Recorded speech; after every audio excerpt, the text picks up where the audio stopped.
Um, Good morning, everyone. Thank you, Fiorella.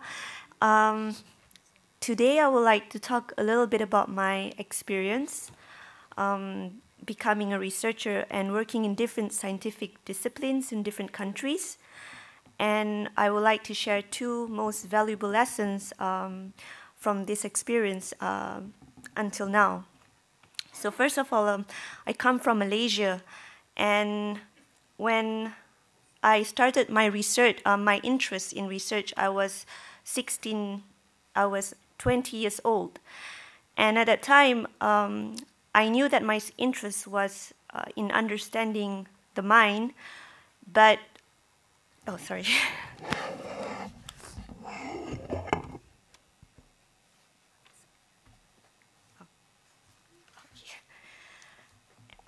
And the closest subject that was available at that moment in my country was on, thank you, was on neural networks.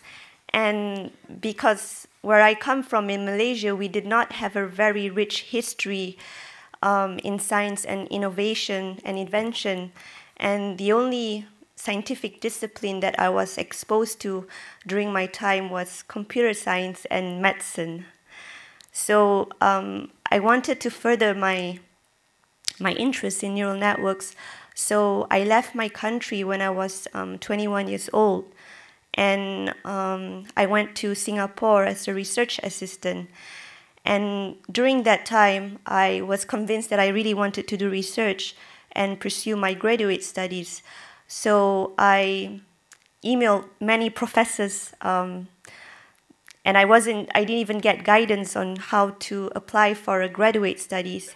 And fortunately, Professor Stefano Echeri from University of Montpellier II agreed to become my supervisor. And then I migrated, left Singapore to France when I was 22 years old. And when I arrived, I did not speak any French, and I only knew English and Malay. And I remembered that during the time I always sat right in front of the class, and I was copying everything that the professor was teaching. So I spent about 2 hours translating every day after the lectures into English, and another 3 hours to understand what the subject was about. and then when I was there, I was introduced to a larger scientific discipline, that is to incorporate machine learning into agent technology for the web.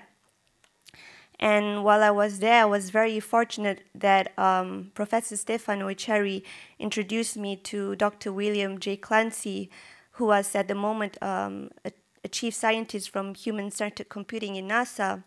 And then he introduced me to a larger scientific discipline to integrate cognitive science theories and considering people and tools. So this became my PhD topic with the influence from two of the scientists. And after my PhD, I found a place in Japan. So I moved from Asia to the West, and I moved back to the East. And while in Japan, I chose that place because I was allowed to continue on my PhD topic, which was quite new at that time, to combine many approaches for developing tools on the web.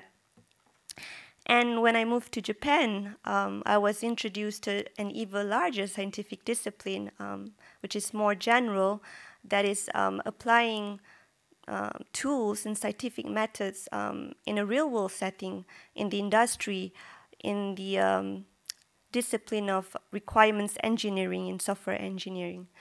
So I just give a very brief detail of my experience because I wanted to share that this small experience of moving from one country to the other and being exposed to different researchers who has different style and different scientific interests has taught me two valuable lessons.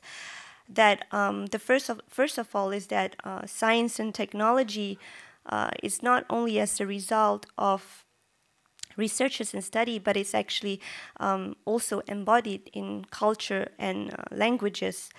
And as a side effects, secondly, is that I learned that the importance of to know and understand others from different culture. So an example is where I'm presently attached as a research assistant at the Gray Center in Japan. So where I am right now affiliated, research is very much influenced by the social structure of Japanese system. So research is being done very hierarchical. When you go in as a graduate student or as a postdoctoral researcher, you will always need to work with your professor who is above you, and loyalty and respect is the primary criteria for evaluating you, whether you can belong to the faculty or the research team.